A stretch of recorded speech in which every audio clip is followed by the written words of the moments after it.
조국 혁신당 성비위 사건 관련 피의자로 추정되는 사람의 윤곽이 드러나고 혁신당 지도부 전원이 사퇴하는 등 조국에게는 정치활동 중 가장 큰 위기가 현재 다가온 상황인데요. 근데 지금 현재 공식적으로는 피해자와 가해자가 알려지지 않은 상황입니다. 네. 공식적으로는. 근데 저는 개인적으로 이제 가해자가 알려지지 않는 거에 대해서는 조금 의아하다. 어제부터 저 그런 입장이긴 합니다만, 단 하나 좀 부탁을 드리고 싶은 부분이 있습니다. 피해자에 대해서 더 알려고 하지 않았으면 좋겠다. 왜냐 제가 좀 취재를 해봤는데 피해자 두 분 가운데 한 분은 행여나 이것이 알려질까봐 매우 심각한 두려움을 겪고 있다고 합니다. 그렇죠. 예, 지금 현재 그 조국혁신당 내에서도 그 피해자가 누군지 거의 다 모를 정도로 다행이네요. 지금 피해자를 보호하고 있는 그런 상황이거든요. 그래서 댓글상으로라도 그런 부분에 대해서는 조금 조심해 주시면 좋을 것 같다는 생각이 듭니다. 네. 이와 관련해서 방송에서 많은 이제 평론을 하고 다니는 두 분의 의견을 좀 간략하게 좀 들어보도록 하겠습니다. 최진봉 교수님 그리고 강성필 부대변인 어서 오십시오. 네, 안녕하세요. 안녕하십니까. 네. 관련해서 뭐 혹시 뭐 어떤 생각을 갖고 계신지 간략하게 좀 부탁드리겠습니다. 일단 이 성비위 사건이라는 거는 이 당사자 간의 내밀한 문제거든요. 네. 그렇기 때문에 이 수사 기관에서 제대로 수사를 하지 않으면 사실 누가 옳고 그른지에 대해서 삼자적인 입장에서는 판단을 하기가 상당히 어렵습니다. 그렇기 때문에 저는 이제 조국 혁신당 내부의 성비위 사건과 관련해서 말씀드리는 것보다는 그 이후에 좀 조국 혁신당의 태도에 대해서 좀 전 지적을 하고 싶어요. 네, 성비위 사건 자체는 지금 수사기관에 가 있는 상태입니다. 네. 그러니까 일단 강미정 전 대변인의 그 주장에 따르면 어쨌든 조국 전 대표가 이제 교도소에 있을 때도 편지를 보냈다고 합니다. 그리고 이제 조국 전 대표가 이제 출소하신 지 뭐 20여일은 지난 상황 아니겠어요? 그러면 조국 혁신당에서 누가 뭐라고 하더라도 가장 큰 영향력을 미치는 사람은 조국 전 대표라고 저는 생각을 하고 거의 대부분의 국민들도 그렇게 생각할 거라고 생각을 합니다. 그건 뭐 당연하죠. 그런데 어제 기자가 조국 전 대표에게 마이크를 들이댔어요. 네. 이 성비 사건과 관련해서 어떤 입장이시냐. 그런데 조국 전 대표가 아무 말도 하지 않았어요. 나중에 들어보니까 뭐 나중에 따로 얘기할 기회가 있을 것이다라고 얼버무렸다고 하던데 저는 이게 잘못됐다고 생각을 합니다. 조국 전 대표가 조국 혁신당의 전 대표로서 가장 영향력이 있는 인물로서 이 문제와 관련해 가지고 아니 진상조사를 말씀하신 것처럼 하고 있으니 거기에 대해서 명명백백하게 밝히고 책임자를 처벌하고 또 피해자는 보호하고 2차 피해도 없도록 하겠다. 그렇게 그리고 이런 일이 일어난 것에 대해서 일단은 너무 죄송하게 생각한다. 이 정도는 최소한 말씀을 해 주셨어야 된다. 네. 하지만 말없이 갔다는 것은 그간 조국 전 대표가 어떤 이슈마다 사안마다 곧바르게 SNS에 본인의 입장을 올렸던 거하고는 너무 상반된 태도이기 때문에 네. 이 부분에 있어서는 반드시 지적을 해야 된다. 저는 그런 생각합니다. 네. 안 그러면 강미정 대변인이 울면서 기자회견을 할 이유가 없잖아. 제적했고 제명시켰고 그다음에 당원권 징계 1년 이게 적절하다고 생각하면 울면서 기자회견 하면서 야 이거는 우리 마음과 우리 피해자들을 이게 제대로 살핀 게 아니다라고 말할 이유가 없는 거 아니야? 그것도 하나 있고 네. 또 하나의 쟁점은 이 피해 여성 그리고 이제 성비위 관련한 피해자가 2명 있고 이제 직장 내 갑질이나 괴롭힘과 관련한 또 피해자도 1명 있다라는 거 아니에요? 폭력 사건도 한 명 네. 있어. 폭력 사건. 그러니까 요것과 관련해서 비슷한 시기에 같이 문제 제기가 됐는데 조국 혁신당의 대응이 미흡했다라고 주장하는 거는 저는 일단 최경영 선배의 말은 뭐 그렇게 해석하실 수도 있는데 조국 혁신당 편에서 보면 조국 혁신당 입장에서 전의로 해석하면 공정성을 기하기 위해서 외부 기관에 맡기고 그래서 그 말이야? 제적했다라는 거는 조국 혁신당은 그 말이에요. 예, 네. 면피일 수도 있지만 뭐 거기까지는 오케이 인정. 근데 이제 제 생각입니다. 그 다음에 쟁점은 이제 어제 그 기자회견한 메시지는 그건 것 같아요. 문제 제기하던 사람들이 당에서 다 떨려났다. 그것도 이거죠. 중요해. 당에서 다 떨려났다. 피해자를 도왔던 도왔던 분들도 사람들 다 그렇지. 떨려났다. 이거는 근데 이제 요건데 물론- 요게 사실이라면 물론 다른 문제 때문에 조국 혁신당에서는 그 사람들을 뭐 제적시켰다고 하지만 네. 우리가 보기에는 그냥 피해자들 측에서 보기에는 그런 게 아니고 연루돼서 그랬던 것 같다라는 주장입니다. 예. 근데 보면 음, 강미정 대변인은 무슨 말을 하는지 제가 정확하게 알겠어요. 음, 그리고 적극적으로 하고 음. 진심을 담아서 얘기하려고 하는 것 같아요. 예, 조국 혁신당 얘기를 어제 쭉 들어봤는데 예. 일단 뭔 말인지 모르겠어요. 계속 얘기하는 게 좀 일방적인 주장이 있다. 사실관계는 그렇지 않다. 그럼 뭐가 일방적이고 뭐가 사실관계가 그렇지 않은지 조목조목 얘기를 이해되게 해줘야 되는데 그렇지. 자료를 봐라. 그 어. 자료를 봤어요. 자료를 봤더니 또 다른 자료를 보면 뭐 알 수 있대. 어. 그걸 봤어. 모르겠어. 기자인 나도. 그러니까 이게 전반적으로 제가 보는 느낌은 말할 때 메시지를 줄 때 메시지의 내용도 중요하고요. 메시지를 전달하는 태도도 중요한데 어제 조국 혁신당이 오늘까지 이제 보여준 모습은 도망가는 느낌. 기자회견 하기 싫어하는 느낌. 그리고 이게 메시지 정리도 안 돼서 기본적으로 뭔 말을 하는지. 그러니까 조국 혁신당의 스탠스가 뭔지 잘못했다는 건지 아 우리는 진짜 억울하다. 강미정 대변인이 오버하는 거다. 이건지 뭔지 모르겠어요. 예를 들면 그 전 대변인이셨죠? 그 김보엽 전 대변인. 예, 예. 이분이 제명되신 분인가요? 제가 확인해 드리기는 어렵습니다. 아무튼 강미정 그 대변인이 피해자인 사건에서는 가해자가 제명이 됐고, 네. 그리고 이제 당에 들어오려고 했던 사람에 대한 그 추행에 대해서는 당원권 정지 가해자가 당원권 정지 1년이 되었고, 네. 그리고 이제 그 직장 내 괴롭힘은 가해자가 어떻게 됐나요? 그거는 아마 감봉 처분이 있었던 감봉 거죠. 처분이 있었다고 합니다. 예. 이렇게 사건이 정리가 되는데 네. 지금 이제 비판 포인트가 여러 가지 있지만 그 중에 이제 강미정 대변인이 이야기하는 것은 이 기간이 너무 오래 걸렸다라는 주장을 하고 있는 거고 이 사건에 사건 대해서 처리 이제 기간이, 이야기하고 나서 네. 뭐, 그러니까 원래는 사건이 작년에 있었던 거죠. 작년부터 굉장히 지속적으로 있었다고 강미정 전 대변인은 얘기를 하시던데. 저희가 당에서 네. 어떤 경로로 그 상황을 인지한 것은 그게 4월 중순경입니다. 그러니까 지금 한 4달 조금 안 된 상황에서 모든 절차가 종료가 된 것이죠. 이게 조금 오래 걸렸다고 하시는데 그리고 이게 조금 저는 당부드리고 싶은 게 아니, 네. 부탁입니다.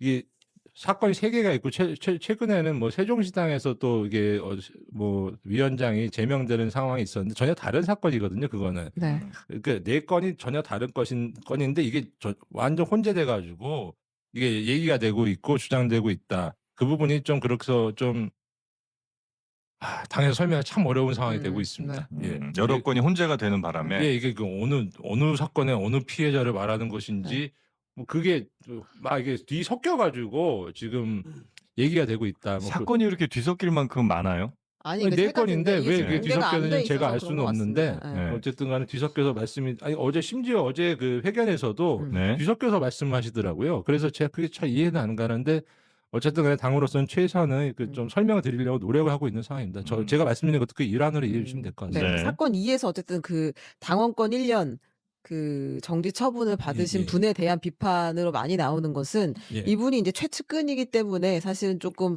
징계가 덜했다라는 비판들이 있는 거잖아요. 그건 저희가 그런 좀 뭐 물론 말씀은 겸허하게 받아들여야겠지만 수용하기는 어려운 것이 네. 최측근이라는 게 무슨 뜻인지 일단 잘 모르겠고 저희 당이 규모가 크지 않습니다. 음. 저희 당직자 전체가 50명이 안 되고요. 정무직 당직자가 10명 남짓입니다.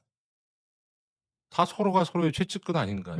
규모가 작은 것이죠. 그러니까 회사로 치면 벤처기업 수준의 그런 규모인데 누가 서로 친하고 안 친하고 어디 있겠습니까? 다 같은 동료고 동지인 것이죠. 네. 그래서 그 최측근이라는 말씀이 네. 어떤 의미인지 제가 정확하게 이해가 되지 않는 부분이 있고 그러니까 문재인 청와대에서 일했고 그리고 아. 이제 조국 전 대표와도 가깝고 황현선 사무총장과도 가깝다는 취지였는데 근데 그게 아니라고 하시면 그러니까 그럴 수 있고. 저희 당의 뭐 정부직 중에 청와대 민정 출신이 많은 것은 사실이지만 네. 그거는 뭐 그렇게 처음에 좀 창당이 준비됐기 때문에 그런 측면이 있고요. 저는 뭐 아니니까. 건진법사에게 전달된 현금 다발의 띠지 분실 관련 까딱하다간 말만 듣고 행동한 여성 수사관 2명이 모든 죄를 뒤집어쓰고 실제 지시했던 대가리들은 싸그리 빠져나갈 것 같은 요상한 모양새가 전개 중입니다. 오늘 2명의 이 수사관이 나왔어요. 네. 김경민 수사관, 남경민 수사관. 이 사람들은 압수계에 근무를 합니다. 그러니까 압수품, 이제 압수수색을 해오면 그 압수품을 받아서 등록하고 이제 보관, 접수해서 이제 보관하는 업무를 하는 거죠. 그러니까 이제 이 관복권에 띠지가 없어졌는데 예. 요 사람들이 이제 없앴다라고 의심을 받는 사람들이 오늘 국회 네. 증인으로 나온 겁니다. 그렇죠. 이게 지금 그 지휘 계통을 보면 이 사건 담당이 이제 최재형 검사실에서 압수수색을 해서 갖고 왔는데 최재형 검사실에 이제 최선형 계장이라는 사람이 있고 최선형 계장이 여기서 이제 김정민 수사관, 예, 남경민은 모른다고 하고 자기는 그 업무를 담당하지 않았다고 하고 관봉권을 이제 김정민 수사관이 접수를 받았는데 그러니까 최재형 검사실로부터 이거 그 원본 보관해라, 예, 훼손하지 말아라. 네. 이렇게 지시를 최선형 계장한테 내렸고 최선형 계장이 김정민 수사관이나 이 수사관들한테 얘기를 했다라는 거예요. 근데 이 수사관들은 지금 어떤 입장이냐면 구두 지시가 있긴 있었다. 여기까지는 또 인정을 해요. 구두 지시가 있긴 있었다. 구체적으로 어떤 짓이 없애버려라? 아니 훼손하지 말고 훼손하지 예, 말고. 원본 그 증거품을 예, 음. 원본으로 보관해라. 네. 요 지시가 있긴 있었다. 이거. 그러니까 답답한 상황인데 지금 여기서 키맨은 이제 김정민 수사관이에요. 네. 김정민 수사관이 오늘 하루 종일 모르쇠로 일관했는데 이분의 답변이 굉장히 들어보면 좀 웃깁니다. 예. 어떤 식이냐면 기억이 나지 않는데 그럼 네. 잘 모르겠습니다. 기억 안 납니다. 이렇게 얘기하는 게 아니라 현재로선 기억나지 않습니다. 아, 단순해요. 현재로선 기억. 요 말은 현재로선 기억나지 않습니다. 아, 재밌네. 네, 재밌어요. 어. 네. 관봉권을 본 적이 있냐? 어, 태어나서 관봉권을 네가 실물로 봤을 거 아니냐? 그렇지. 본 적이 있냐? 이런 것도 대답을 잘 안 하려고 그래요. 이런 것도 대답을 잘 안 하려고 따져 물어보면 잘못하면 위증죄니까. 그러니까 4월에 사진으로 받긴 봤는데 어, 자기가 왔을 때 자기한테 그 압수품이 왔을 때는 기억이 안 난다는 거예요. 관복권이 있었는지 없었는지. 띠지, 예, 비닐로 쌓여져 있어서 띠지가 묶여져 있었는지가 기억이 안 난다는 거예요. 계속 그럴 정말 수가 기억이 있나? 안 난다. 어. 그래서 그거를 따져 물으면 뭐라고 얘기를 하냐면 그 많은 압수품 중에 그 많은 압수품 중에 어떻게 그것만 딱 그렇게 기억이 나겠냐. 아주 모범적인 답안을 하죠. 이거 누군가로부터 조력을 받았네. 다양한 압수품이 들어오는데 그걸 어떻게 다 기억합니다. 어떻게 기억합니까? 이런 얘기도 하고 또 이런 얘기도 지금 현재로선 기억이 나지 않고 그러면서 또 적극적으로 설명하려고 하는 건 저희 청에서 원형 보전이라 함은 현금을 계좌에 넣지 않고 현금 자체를 보관하는 걸 원형 보전이라고 한다. 그러니까 계좌에 넣느냐 아니냐. 그러니까 이런 거는 또 이렇게 빠져나가려고 그래요. 그러니까 지금 띠지를 없앴느냐가 핵심인데. 그냥 관봉권 띠지를 보관할 필요는 없다 법적으로. 그러니까 그런 뉘앙스로 얘기를 하는 거죠. 예. 김정민 여자 수사관 띠지가 있었는지 없었는지 생각이 나지 않는다고 하고 여자 다른 수사관 2명은 해답지 보고 대답하다가 걸려서 압수당하고 이희동과 검사도 뒤에 앉았을 때 둘이 대화한 것도 걸려서 김용민 의원에게 경고받았죠. 이런 일이 벌어졌어요. 저는 서영교 의원이 이제 그 압수된 거 이렇게 딱 보여주는데 거기 보니까 기억 안 난다고 해라. 비읍시오 막 이런 건 있지 않습니까? 그게 제가 아는 그 비읍시오입니까? 병 어쩌고 저쩌고 하는 뭐 이런 일이 벌어질 수가 있습니까? 도대체가? 얘기 좀 해주세요. 아니 그러니까 멘탈의 붕괴냐 이 사람들이 아니면 정말로 너무 큰 죄를 저질렀기 때문에 누군가의 지시를 받고 이렇게 하라고 한 거냐. 바로 지금 이제 긴급 체포해서 정말로 조치를 하지 않으면 안 될 정도다. 나는 검사들이 이 정도인 줄 알았는데 누가 이제 이런 얘기는 하더라고요. 야 수사관들이 더 해. 검사하고 오히려 한 몸이 돼서 움직일 때 보면 더 어처구니 없이 그냥 막 한다는 거. 왜냐하면 기소되더라도 또 봐줄 거니까. 이런 인식이 워낙 많이 깔려 있어서 저 사람들이 세상 물정을 전혀 모르는구나. 오히려 검사들이 물정 모르는 줄 알았는데 수사관들이 저렇게 띠지를 본 적이 없다고요? 나 모르겠어요. 라고 하는 것이 이게 말이 되냐고. 그러면 나오지 말든지 나오면 정확하게 얘기하든지 야 이거 그냥 한독성이 돼서 이번에 끝까지 막았어야 돼 라고 한다면 그 라인이 누군지 정말로 신흥석인지 아니면 그 밑에 있는 차장검사인지 부장검사인지 이제 이런 것들을 따져본다면 국민들에게 준 충격은 오늘 매우 컸다 이렇게 그 말씀드립니다. 담당 검사는 사표냈죠? 네. 네, 얘기해 주세요. 저는 솔직히 오늘 이걸 보면서 좀 충격적이었어요. 저랑 비슷한 연배 친구가 나와서 그 띠지를 어떻게 네, 했나, 여자 그 수사관. 부분에 대해서 답변을 하는 걸 보는데 그 모든 일에는 이제 보고 체계가 있지 않습니까? 네. 지시한 상사가 있고 같이 불러다가 대질 신문을 좀 해봐야 되지 않을까.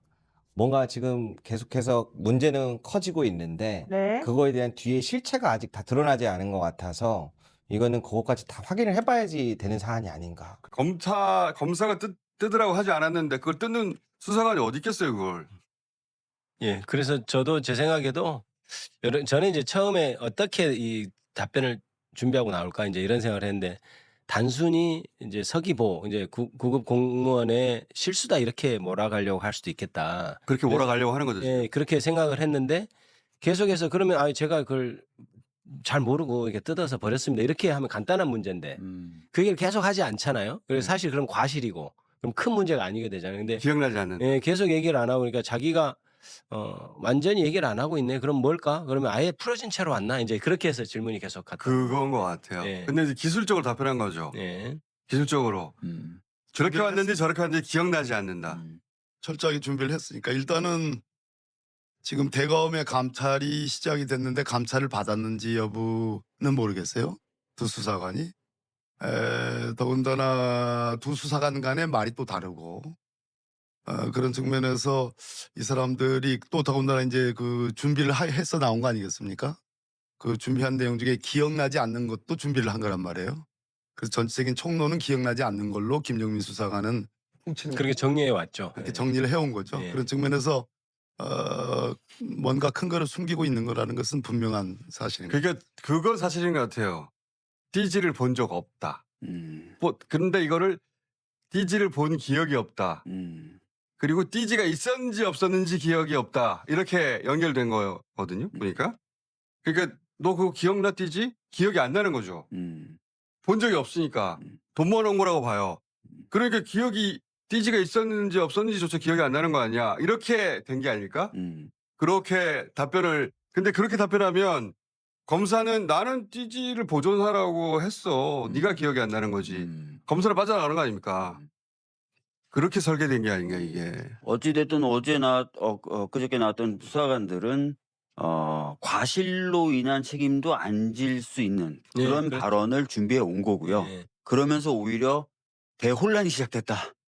도대체 이건 누가 책임져야 되느냐? 수사의 대상임이 명백해졌다. 이렇게 보면 맞을 것 같아요. 이재명 대통령 보다가 열받으신 거 같아요. 아니 모든 국민이 다 열받죠. 그러니까 뭐야 이거? 저 명백한 거를 둘 중에 하나밖에 없는데 마치 미스테리처럼 만들어 버리니까. 그러니까 어차피 가설인데 이제 검사실에서 다 없애고 관보관이 다 해체된 채로 줬다고 하더라도 지금 담당자인 김성민 만약에 그렇다면 김정민 수사관 입장에서는 나는 관보관을 본 적이 없다 이제 이렇게 되잖아요. 그런데 아니야 너는 관보관을 봤어라고 주장하는 사람이 훨씬 더 많게 되는 거죠. 그러니까 김정민 수사관 진술이 인정 못 받을 수가 있는 거예요. 김정민 수사관 그게 좀 겁이 났을 수도 있어요. 지금 김정민 수사관이 혼자 어제 김기표 의원이 그 점을 지적했거든요.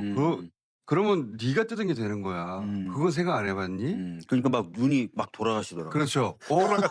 그게 내 책임이 되는 건가? 눈이 돌아가죠. 특검 가면 너 동공의 지진이 일어났어. 특검 가면은 당신이 책임지는 거야. 지금 그렇게 말할 지금 계제가 아니야. 그 말을 하셨죠. 네, 그렇습니다. 조국의봉 채널은 시청자분들의 구독과 좋아요를 항상 부탁드립니다.